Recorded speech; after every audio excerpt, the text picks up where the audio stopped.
Hello, colleagues. I hope you are well. My Voices of the People project specifically highlights the perspectives of English language learners, students who are high school seniors. So, you might be wondering why I decided to choose ELL students and why specifically seniors. Well, there are multiple reasons for that.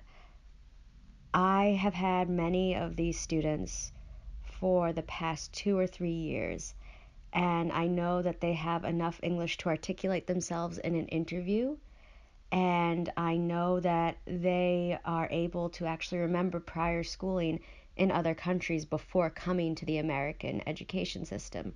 So they're able to compare and contrast the two types of education systems that they've been in, and I feel like that's very valuable.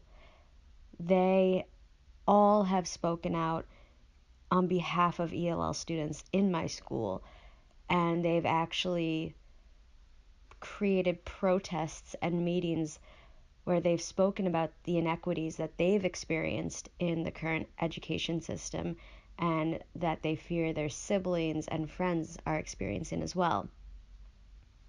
Lastly, all of the students I chose to interview actually had the opportunity to take an independent study with me this year.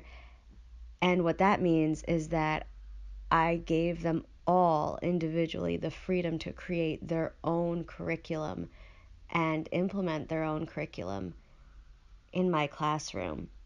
So I think that they have a very specific perspective on what it looks like in their home countries, what curriculum looks like in an American education system, and then what curriculum looks like when students are given freedom and the opportunity to choose what they want to learn about. So these are my kids, and here are some quick snapshots of each one of my students. I actually had 6 seniors with me this year, so I decided to interview all 6 of them because I could not just pick 5 of them. Student A is 18 years old. She's Moroccan. She's trilingual in Arabic, French, and English, and she's been in the United States for 3 years. Student B is 18. She's Colombian. She's bilingual in English and Spanish, and she has been in the United States for 4 years. Student C is 17. She's Colombian. She speaks Spanish and English, and she's been in the United States education system since middle school, so she's been here for about 5 years. Student D is 18. She's Colombian. She's bilingual, and she's been in the United States for 4 years. Student E is 19. He's El Salvadorian. He speaks English and Spanish, and he spent the past 4 years in the United States. And then there's student F, and he is 18.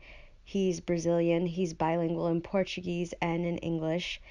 And he's spent 8 years in the United States.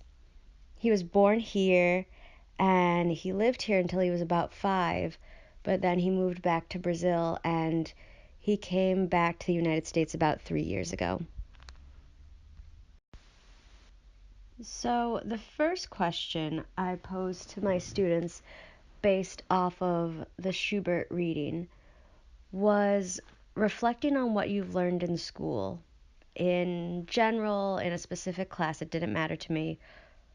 What's been worth knowing or what was worth learning about, and how has that connected to you having a good life? The responses to my first question were extremely eye-opening because they showed the humility and the appreciation of my ELL students in the United States education system. Every single one of them mentioned how grateful they were to have been taught English because they all understood that by having English, they are now able to survive and to live in a new country. And some of them mentioned maybe taking this skill back to their countries. And one girl specifically, student A, mentioned how her ability to speak English now is the key to her future, which I thought was extremely poignant. Okay. For me, as a new immigrant, what I've learned in school was all worth knowing. Like school classes were the first step, like into adapting to a whole new world. Like learning English at class wasn't only just a language class, but it was more learning how to live and how to like communicate with other people. In a world where, like, to me, English was the K, like it's K. So like English classes gave me the K to live in this world. When asking my students question number 2, what experiences were instrumental for your growth, I had to rephrase it a little bit for them because I wanted to make sure they could understand it.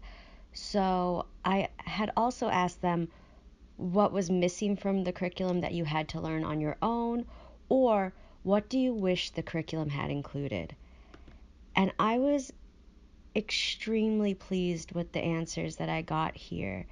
I feel like they connected to our readings, especially in the fact that students need to know about the process of learning and not just an answer, which we saw in the Todai robot video. Also, I had one specific student, student C, who gave me an extremely thoughtful answer, and halfway through her answering of it, I asked her to push a little further and give me more.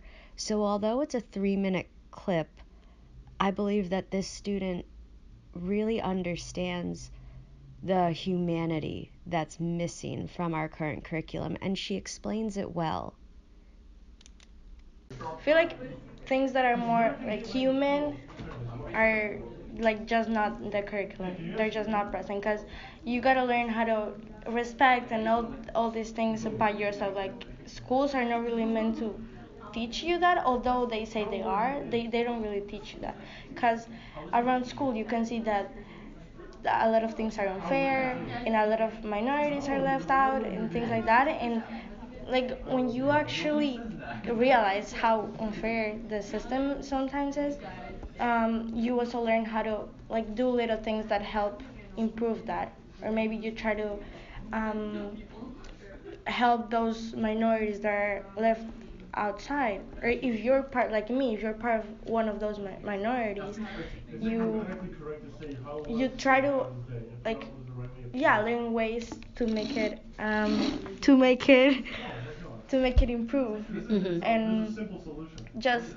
not math or science is more than that, it's humane, it's, you know what I mean. Mm-hmm. So I feel like all those things are not teaching in school, they're just not being taught in school.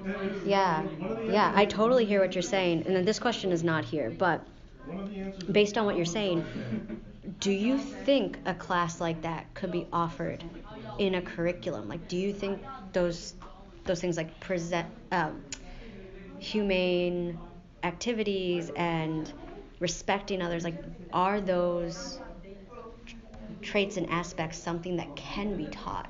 Yeah. Okay. Cause like I don't know, but like for example in Colombia we have a class that's meant for that, Mm. and it's a class where you talk about self-esteem and respecting others, and you just do activities to get to know people, and it's called ethics. That's what it's Okay. called. Yep. And you have it like every week. Like it's not just once per month or once after school. No, like you have to take it, and it really helps. Like you get to make really good connections with your teacher too, because they're not teaching you math or science or numbers or whatever, and they're not like they don't make you feel like you're just a number. Because right now, like a grade is what you're. Like if you have a bad grade, you're bad. Like that's how they make you feel. And I feel like grades don't really reflect what you are, because everyone's good at different things. But grades standardize everything. So you have to go by standard that schools said, when like those standards aren't really true. It's like a stereotyping students. So like if you have an A, then you're a good student, but if you have a D, then you're not. So I feel like grades Mm. they just I don't know. I don't feel good by the way a school's grade, and also like those classes. I feel like they're needed. They're just needed. I mean, students need that, and like so many depression and anxiety and things could be prevented with that, with Mm. actually listening to to students and stop treating them as a grade or as a test score. Mm. When answering question 3, I had an expectation that my students would all reference the independent study that they created this year for themselves. But I was actually surprised at how many of them referenced our AP class that had been canceled from the year before, and how that actually made them want more in their lives and made them more interested in curriculum and in learning. So, my third question was, what has been worth doing? Meaning, for them, what have you been interested in, and how has that interest led you throughout the year? It was worth doing the AP class for ELL with you, actually, because I think that class helped me to be more open-minded about things. Like, I will be in level 3 or different, but I wouldn't learn that much if I was back then. Why do you think you wouldn't have learned as much? Because the classes are just like baby steps. Like you don't learn to do that thing before others. So you understand that, right? Yeah, I get you. We kind of fast tracked you and threw you in. No baby steps for you. Um, Which isn't fair because some kids have better English than others, and they have to follow the curriculum at school. so some kids don't get the opportunity you got. Mm-hmm. Because I've had so many of these students for 2 to 3 years, I wanted to create a question based off of Schubert where I really learned about how my students have changed over the years and have them be really reflective on their own process in education, in the curriculum. So, my fourth question was, how have you embodied what you have learned in yourself or in your being? And how have you as a person changed? I thought many of the responses I received here were absolutely beautiful, and they made me extremely proud to be a teacher, because even though my students didn't reference any specific skills that they learned in English, all of them talked about how they are just better citizens and better people because of this class, and they understand that they want to have purpose in the world and that they want to give back and that they want to be happy. And as an educator, that's the value, and that's what I want a curriculum to provide students. So I'm specifically going to look at one of the answers where one of my boys who had wanted to be an architect decided to change his path because he had the opportunity to build his own curriculum. Now he sees himself in a different light and sees different opportunities because he was able to have freedom in the curriculum. I consider myself like someone who's always like available to help someone, who's always there when someone needs me. And doing that in school, it actually meant a lot to me because it was like giving back what I received at the beginning of my 4 years in high school, or at the beginning of my 2 years in high school. And doing that at my last year, it was like my biggest accomplishment, and it actually changed my mind in a lot of things, like how I will see myself, and it actually helped me to see myself as a teacher. I believe that right now I kind of changed my path, and I'm doing something like that is not like that big, but I'm going like step by step. So actually, when I was helping you with the students, it actually, in a way, Mm-hmm. I saw myself in the future, like Mm. how I cannot like fly, I have to first start walking, then running, and then I could fly. And yeah. I believe my fifth question was particularly hard for my students as they are seniors and terrified of the future, terrified of the next step. They all graduate on June 1st, and there's been a lot of anxiety around looking into the future. But my fifth question for them was, how do you see your being or yourself becoming dynamic? Or, in other words, who do you imagine you'll become in the future because of the experiences you've had, because of the curriculum you've had in school? So, a lot of them had really, really beautiful answers about giving back to the community and about wanting more and being able to get better jobs because now they have two languages. But another one of my boys, student F, specifically talked about the importance of being happy and being able to be creative. And I feel like that is something that needs to be talked about in curriculum.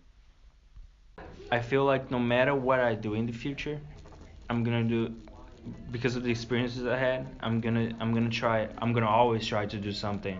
I'm happy about it, and I'm enjoying because I feel like life without creativity or doing what you like, it's unfulfilling. It's a miserable life if you're doing things that you're just forced to do it, or you just fall, or just doing it because people tell you to do it because you have to do it, or even for money. Yes, our system has taught to us that having money or getting a super diploma, get a doctorate is super good. It's like, you're a master. You're an important person in a group discussion. But it's not all about that. It's about what you want to do and what you believe you want to do and what you're happy with. You know, um, I believe that if I didn't have this experience, I might have been what I'm most afraid of becoming. That's basically a robot in the system, just a piece of in the engine that runs this whole thing. That you would be just a piece in a chess game.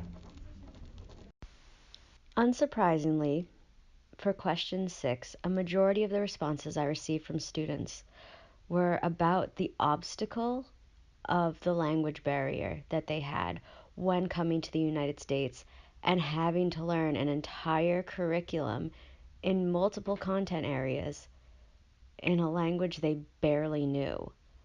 So many of my students unsurprisingly answered language barrier when asked what obstacles or issues or problems were worth overcoming to get where you are, and why was that struggle worth it. I did have some other responses that I thought were quite interesting, and I included those. One being the frustration of not meeting a standard and how unfair it is to become a standard in the United States education system due to an inability to understand the curriculum because the student doesn't have enough language. And a story from one of my students where he realized he was going to fail a class because he wasn't allowed to be creative and take the time he wanted to. So he just failed it. And he was actually okay with that obstacle and okay with that issue because for him, he kept his own integrity rather than committing to the system of the United States curriculum and education. The language barrier, that was big, like a big obstacle when I came here in this curriculum. And what's the other question? So, was that struggle? So you said you overcame this language barrier. Was it worth it? Yeah, of course. Why? Because of the satisfaction that like you look at the past and you see that you like you only spoke one language, but then you're satisfied because now you can connect with other people and like learn so much about other cultures and everything. My final question to my students was, why is your experience worth sharing with others? Specifically here, I asked them, why do policymakers and people who make curriculum need to hear your narrative? Why is your story important for others to hear? And what questions do you hope our interview and our discussion will raise in the future for curriculum? And I'm including paraphrases from every single one of my students because what they had to say shows exactly why curriculum needs to change. Sharing it because, as I said, many people don't realize what's going on and they think they're doing students a favor or they're helping them when in reality they're just bringing them down and not letting them develop their full potential. Because I mean, yeah, you can help them pass a math test or an English test, but in reality, are they actually learning that stuff, or are they just memorizing things or lines or numbers or equations just to pass it and then they're gonna forget about it?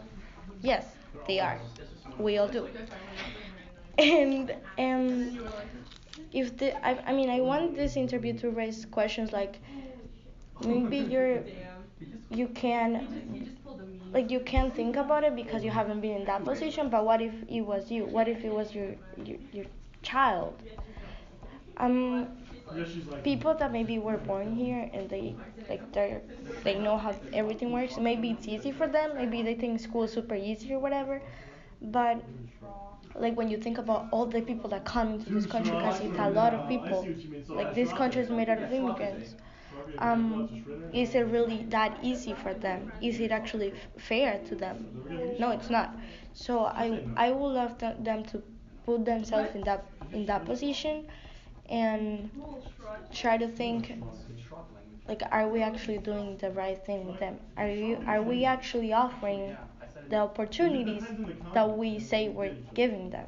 Like, is it actually the same for someone that was born here to and someone that wasn't, that's new in this country? Like, I feel like I'm not the type of person that you just accept things.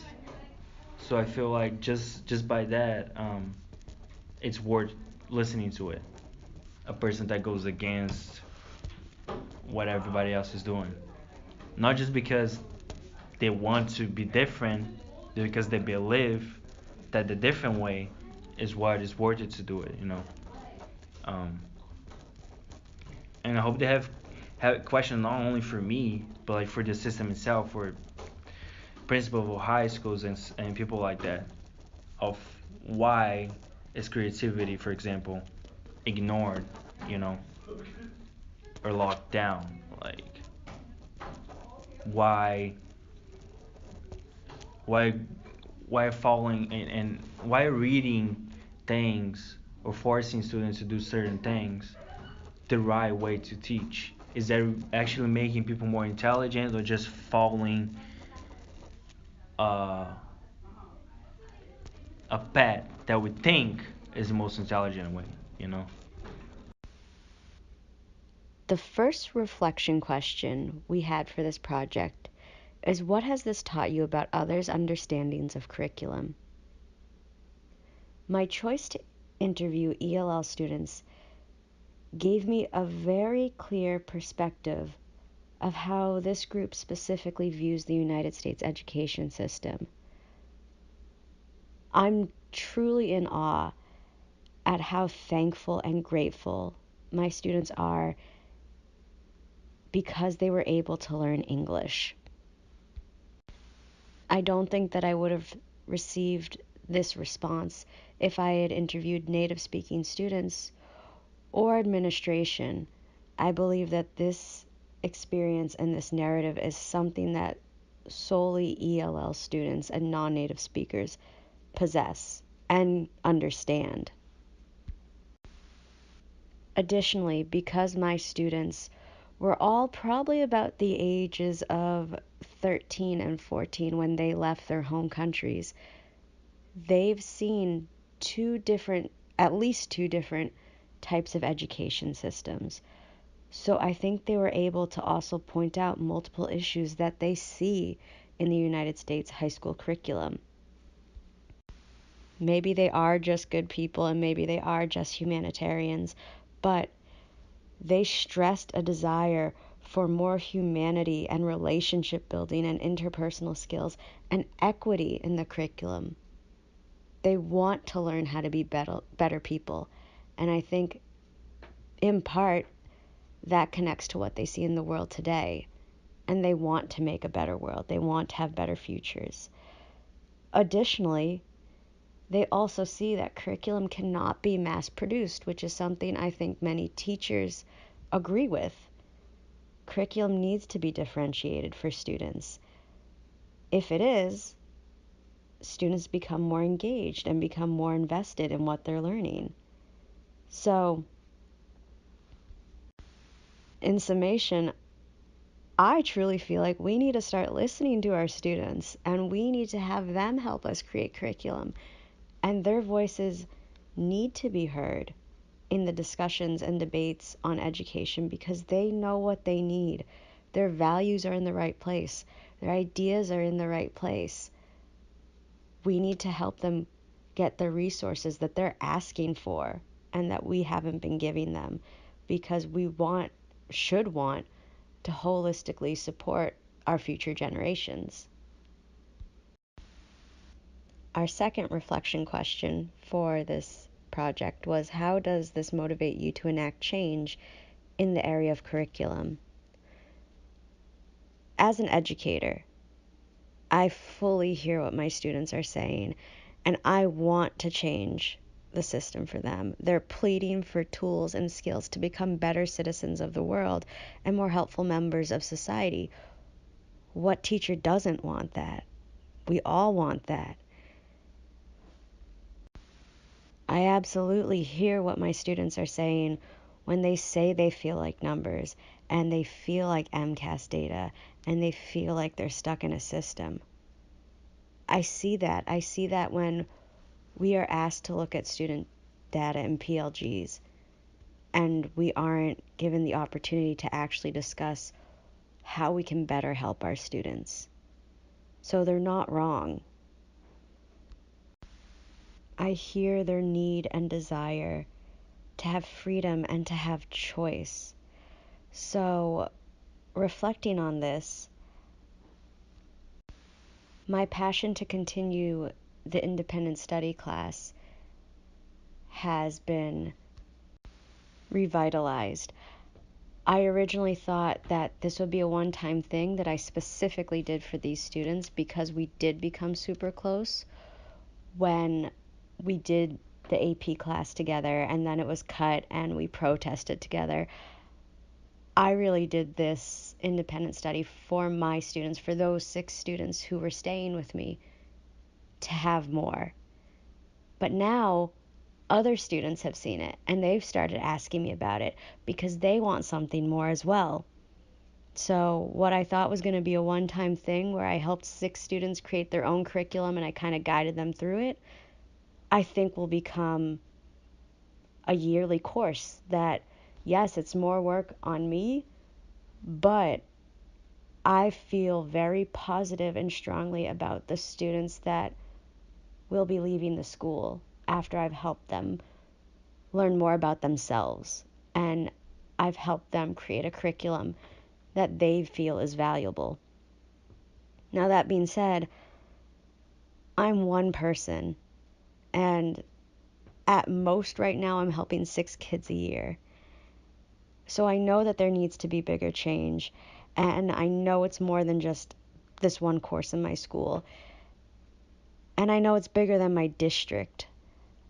I truly think that this change in curriculum needs to be made nationally, or at least statewide, for other schools to start catching on and for curriculum to actually change. Because as long as educational policy focuses on data and the numbers in education, creativity, individuality, this curriculum that students are asking for will not be possible. Thank you for listening to my presentation. If you have any questions, please feel free to email me, or if you have any questions for my kids, I'm sure they'd be happy to answer you. So let me know, and thank you. And for this very last slide, I just want to include 2 references that I used while making this presentation to the Schubert reading and the Todai Robot TED Talks video.